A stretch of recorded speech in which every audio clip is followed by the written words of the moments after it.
Alright, section 7.5 is on more with logarithms, and there are kind of three main properties that help us simplify certain of these expressions and also solve different problems that we wouldn't have known how to solve before.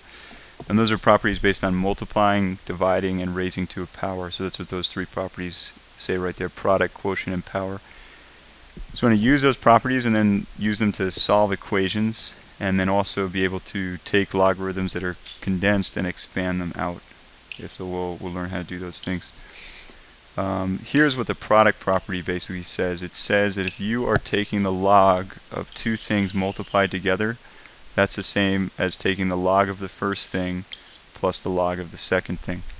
Okay, how do you prove that that's true? Well, they give us a proof right here, so let me explain this. Actually, let me do it with a variable first. So here's what this says. This basically says the log of 3, the log base 3 of 8x, that's the same as the log base 3 of this thing plus the log base 3 of this thing. That's what that property means. How do you prove it? Let's suppose we had this expression right here. Suppose we had b to the x, and we're going to call that by the letter a, and we had the same base to a different power, b to the y. We'll call that the letter c. So this is what that's saying right here. It says let's call b to the x by the letter a, let's call b to the y by the letter c. So b to the x times b to the y is the same thing as a times c. Okay, we know from past sections that when you're taking two things multiplied to the same base to different powers, you can take those powers and you can add them together. So that's what that says. B to the x times b to the y, that's the same as b to the x plus y. Okay, that's still equal to this thing. Okay, then let's take the log base b of both sides. Why are we taking the log base b? Because b is the thing that we're using as our base. We're raising b to a certain power. So I take the log base b of this side, and whatever I do to one side I have to do to this side also. So I'm taking the log base b of that. Okay, what's the goal here? Well, again, we're trying to prove that this thing is the same as the log base b of the first plus the log base b of the second. We haven't quite proven that yet. Before we go any further, I want to mention something about this log base b of b to the x plus y. What this is saying, remember, logarithm is another way of saying what power do I have to raise this base to get that answer. So for example, the log base 10 of 100, that's like saying what power do I have to raise 10 to make an answer of 100, and the answer would be 10 to the 2 is 100. Okay, same thing over here. If I did the log base, let's say the log base 10 of 10 to the x. It's another way of saying what power do I have to raise 10 to get 10 to the x. And if you think about it, it should be, it might not be obvious, but so 10 to the what power equals 10 to the x. Well, the only thing that I could raise 10 to get this would be to the x. 10 to the x equals 10 to the x. Okay, another way, another example of that, kind of sometimes you got to see a couple of these for it to make sense. The log base 8 of 8 to the 1000th, let's say. So what power do I have to raise 8 to get 8 to the 1000th? Well, I have to raise 8 to the 1000th power to get 8 to the 1000th. So basically, if you have the log base 8 of that same base, the answer is going to be this number right here. That's the only thing you could raise 8 to get 8 to the 1000th. So let's, with that in mind, let's go back to this example right here. This is saying what power do I have to raise b to get b to the x plus y? I have to raise it to the x plus y. That's the only thing that I could raise. B raised to the x plus y would give me b to the x plus y. So x plus y equals this thing. And let's go back to the beginning. What did we say that x and y were? We started out by saying b to the x equals that. Okay, we could rewrite that as follows. We could rewrite that by saying that the log base b raised to this power, so b raised to the x power equals that answer. So that means x is the same thing as the log base b of a, so that's where this comes from. That's the same thing as x. Let's go back up here again. We said b to the y equals c, and it's a little bit abstract when you have all these variables, but try to follow as close as you can. That's another way of saying the log base b of this power, or b raised to the y power, is equal to c as our answer. So what does y equal? Y equals this thing right here. Y equals the log base b of c. So that's why they replaced that right here.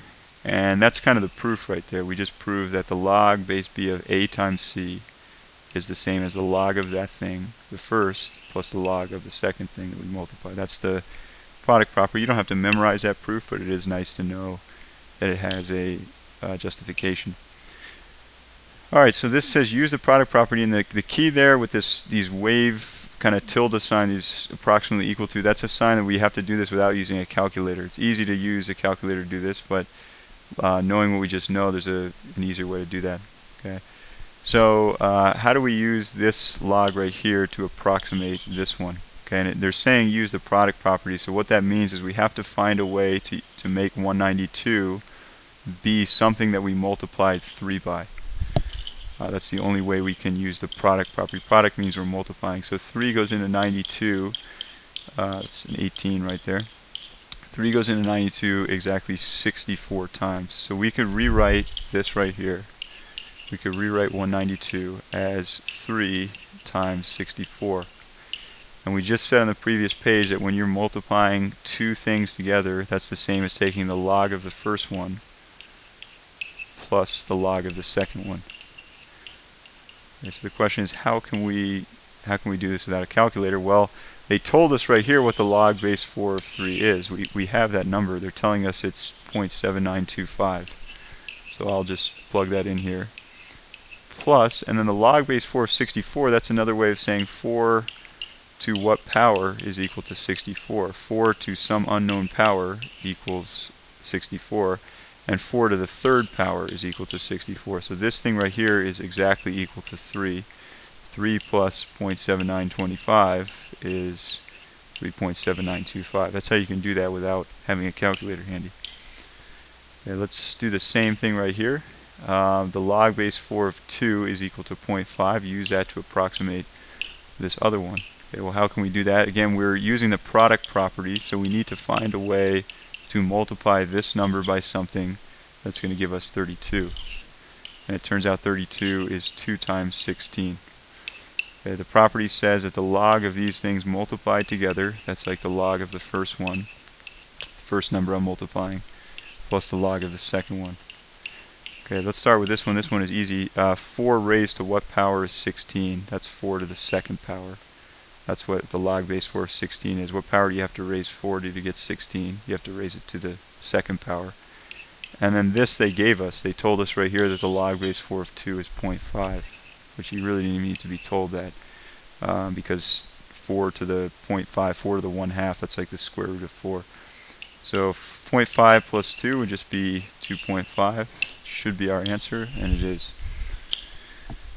Okay, we talked about the product property. Here's the quotient property, and the proof is done the same way. Okay, the quotient property basically says this. It says, suppose you had the log base 3 of a over b. When you're dividing logs, that's the same as taking each number and subtracting the log of it, the log of the top number, which is a, from the log of the bottom number, which is b. So here's the proof again. Knowing from our exponent rules, we can, when we're dividing two things, the same base of different powers, that's the same as taking the exponents and subtracting them. And we've chosen to call b to the x this, and we've chosen to call b to the y by the letter c. And if we change this to log form, that's the same as x equaling the log base b of a. And if we change this one to log form, that's the same as y equaling the log base b of c. So we're over here, we have our rule, our exponent rule. Let's take the log base b of both sides. Okay, what power do you have to raise b to get b to the x minus y? You have to raise it to the x minus y power. So that's why that thing equals x minus y.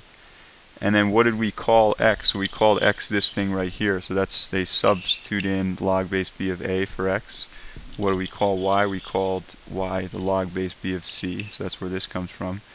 And there's the verification. The log base b of this top number divided by this bottom number is the same as the log base b of the top minus the log base b of the bottom. So we'll use that property to simplify a couple of these.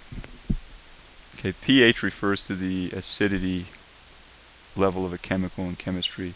Concentration of hydrogen ions. H stands for hydrogen. So it's defined as a concentration of hydrogen ions. An ion is when an electron has come off of hydrogen, so that's why it's H+, it's positively charged.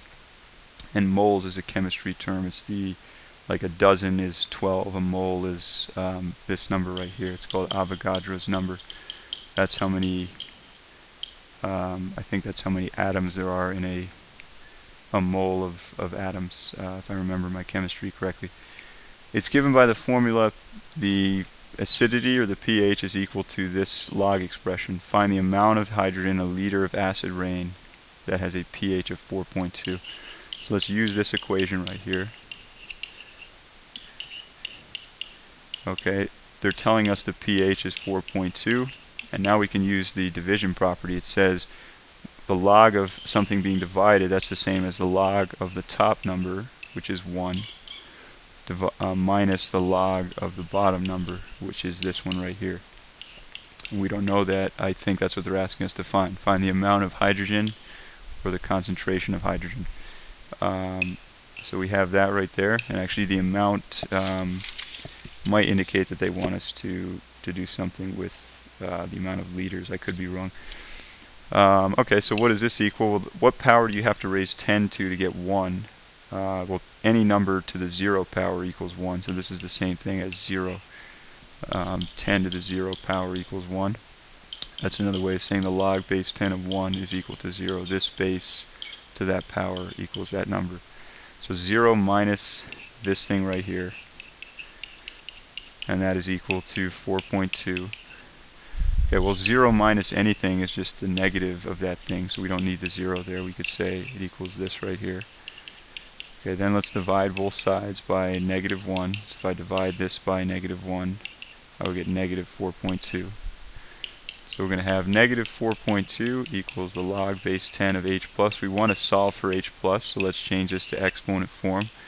How do we do that? We basically say we're going to take this base raised to that power equals that number. So 10 to the negative 4.2 equals this, and whatever that turns out to be is our amount. It's going to be a very small amount, but usually that's why things are done in moles in chemistry, because small amounts of atoms are very small. You need a lot of them to sometimes to create a visible chemical reaction. So 10 to the negative 4.2, like a 1 with I think 3 zeros coming after the decimal, something like that. 6.31, let's round that to, times 10 to the negative 5. So how do you actually write that? I mean, in theory you could just say 10 to the negative 4.2, but it's probably a little bit better to get a real number here. So this is the number they gave us. E to the negative 5 means 10 to the negative 5. That means take this decimal here and move it that many times to the left. So 1, 2, 3, 4, 5. Okay, actually, so it's 4 zeros. So that is the number of moles of hydrogen you have in that substance. Okay, last property is the power property. So we talked about products. That's when you're multiplying, you're supposed to add the logs. Quotients, that's when you're dividing, you're supposed to subtract the logs. Okay, the power property basically means that you take, say you have a log where something's being raised to a power, you take this power and you just slide it in front, so it looks like that. And I say we're going to do a proof here. This is not really a proof, it's just a verification using a specific number. So proof, you'd have to use it purely with variables. I'll just kind of verify it with a number just to see that it makes sense to you. So let's write it like this. The log base 2, hopefully we would agree that 6 to the 5th power is the same as 6 times 6 times 6 times 6 times 6. Right? That's what 6 to the 5th power means. And now if you look at this, what we said before, what are we supposed to do when we're multiplying logs together? That's the same thing as adding the logs. That's the same thing as the log base 2 of 6 plus the log base 2 of 6. Right? There's 1, 2, 3, 4, 5 6's right there. So I'm going to be adding these log base 2 of 6 to each other 5 times. Again, this is the property that we used before. So what's a faster way of saying log 6 plus log 6 plus log 6 that many times? A faster way of saying that is to say the log base 2 of 6, how many times? Times 5, because there's 1, 2, 3, 4, 5 of those. So notice, here's what we ended up with, and here's what we started with. We started with something to the 5th power, and that's the same as taking it and sliding the 5 in front. Again, that's not a hard and fast proof. It only shows you that it works for the number 6. But you can apply the same reasoning to any other case. Alright, so again, this is another one where we can use do this without a calculator. We need to express, basically if they're asking you to do this with the power property, that means you have to be able to take the 5 and express this 25 as a power of 5. Hopefully that's not hard to see that 25 is the same as 5 to the second. Okay, the power property says we can take this 5 and put it in front right there. So that's the same as this. This, we know what that is. They told us right here it's 2.3219. So that becomes 2 times that number, which is going to be 4.6438, and that is our answer. Alright, let's do a couple more of these. We'll do all 4 of these because some of these are, the first one is not, we'll skip that one. That's the same as what we just did. This is the same as the log base 3 of 7 squared. How did I know it had to be 7 squared? Because they gave us this. And then you would take the 2 and slide it in front. So you get 2 times the log of that. And this number right here is 1.7712, they told us. So when you actually multiply this out, I think you'll get 3.5424 if I'm not mistaken. And there it is. Alright, these other ones are a little bit harder because they don't, it's a combination of several properties. So we're not only going to be using the log property, you might have to use other things as well. So let's start with number 4 right here. Okay, number 4 says they're giving us these 3 things and they're saying find the log of 1/12. And by the way, if they don't tell you what the base is on all of these logs, they're not telling us the base. We assume that the base is 10. If they don't tell you the base in general, it means, like here they told us the base is 3. If they don't tell us, it's base 10. So this right here will use the division property, which says if you're dividing by numbers, that means you subtract the logs. So we'll have the log of 1 minus the log of 12. Okay, log base 10 of 1, well, again, we did this before. 10 to what power equals 1? 10 to the 0 equals 1. Minus, and then the log base 10 of 12, well, they told us right here that it's 1.1. So 0 minus 1.1 is negative 1.1, which should be our answer, and it is. Okay, this one right here, 56. Now we have to look at these information they give us and see, could we somehow make 56 out of some of those numbers? And you might notice that 7 times 8 is 56. That's the same thing as the log of 7 times 8. What are we supposed to do when we're multiplying logs? We're supposed to be adding the numbers, the logs of numbers individually. The log base 7 they told us here is 0.8. The log base 8 they told us here is 0.9. 0.8 plus 0.9 is 1.7. That should be our answer, and it is. Okay, last one. Let's see. This one is actually very similar to what we just did. So this is the division one again. So that means we're going to take the logs and subtract them from each other. That's what the quotient property, the division property says. Log base 8 of 9 they told us is 1.1. Minus this thing right here they told us is 1.2. 1.1 minus 1.2 is negative 0.1, or negative 0.1. Okay, how do we solve equations using the log properties? Well, we basically have to go backwards. So here are the properties again, just to remind you. When you're multiplying logs, you're supposed to add them together. When you're dividing logs, you are supposed to subtract them. And finally, when you are raising a log to a power, you're supposed to take this power and just dump it in front right there. So you get this. So these are our 3 properties. If we look at this equation, we're adding logs. So if you look over here, which one involved adding logs? It was this one.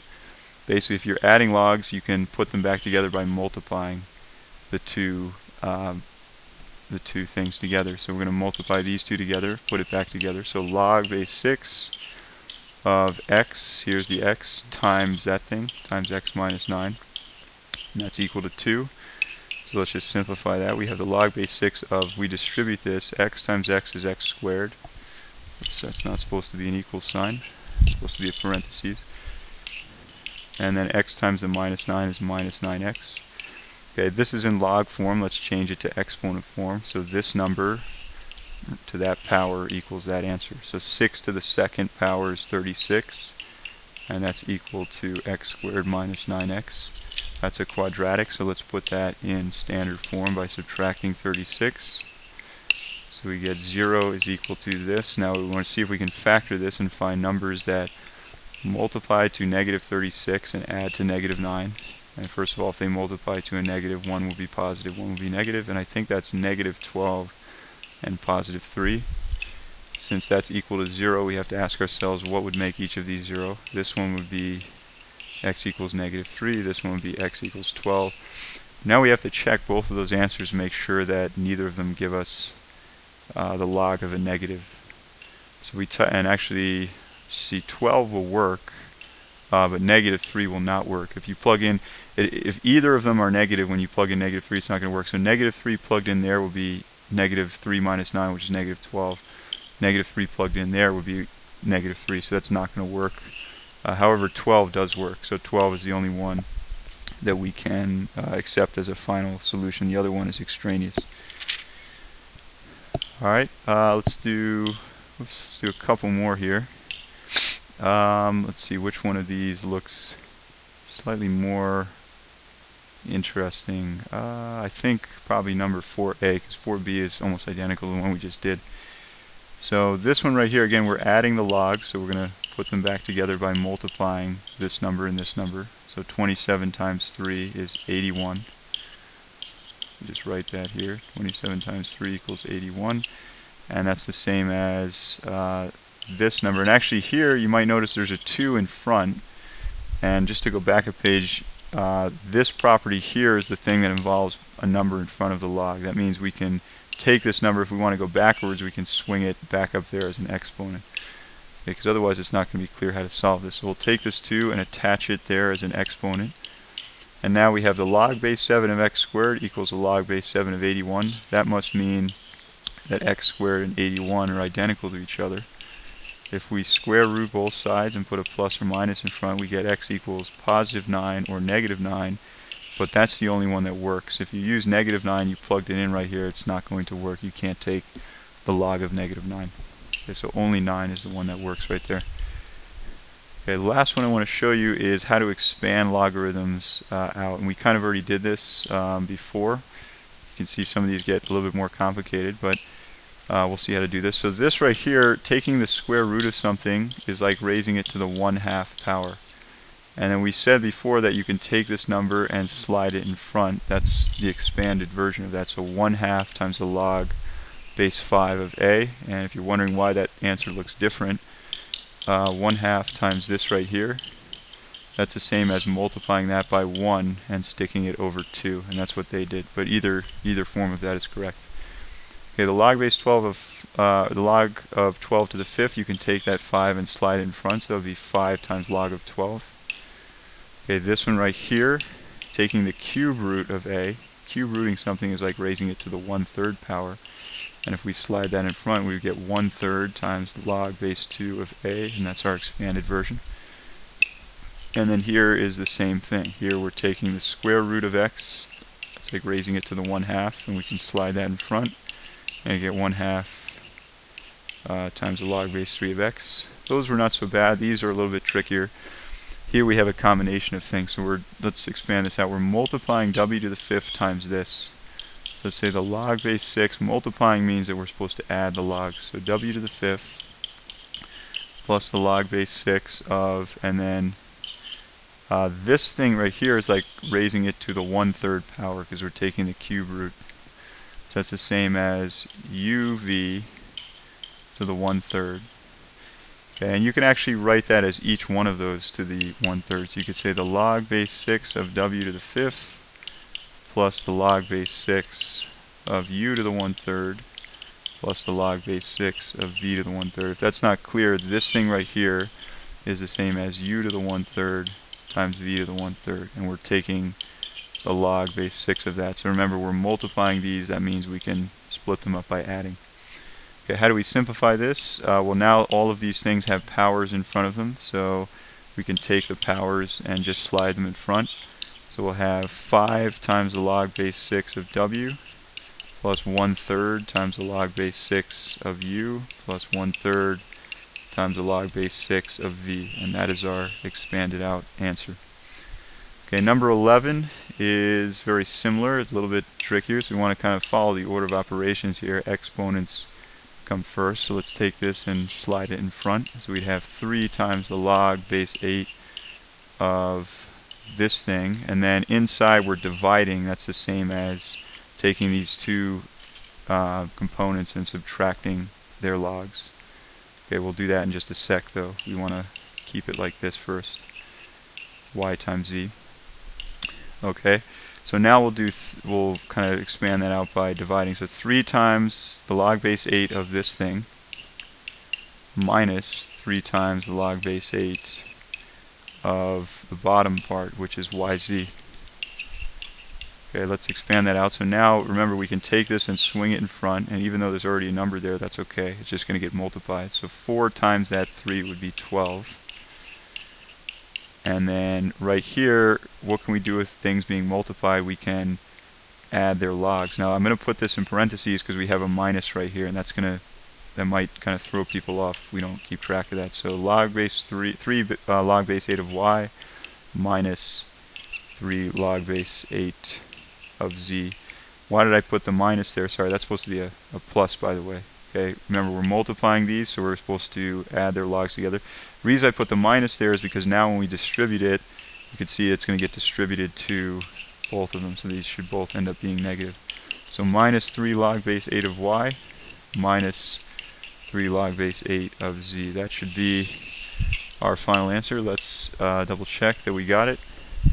And it should be right, and it is 12 log base 8x minus 3 log base 8y minus 3 log base 8z.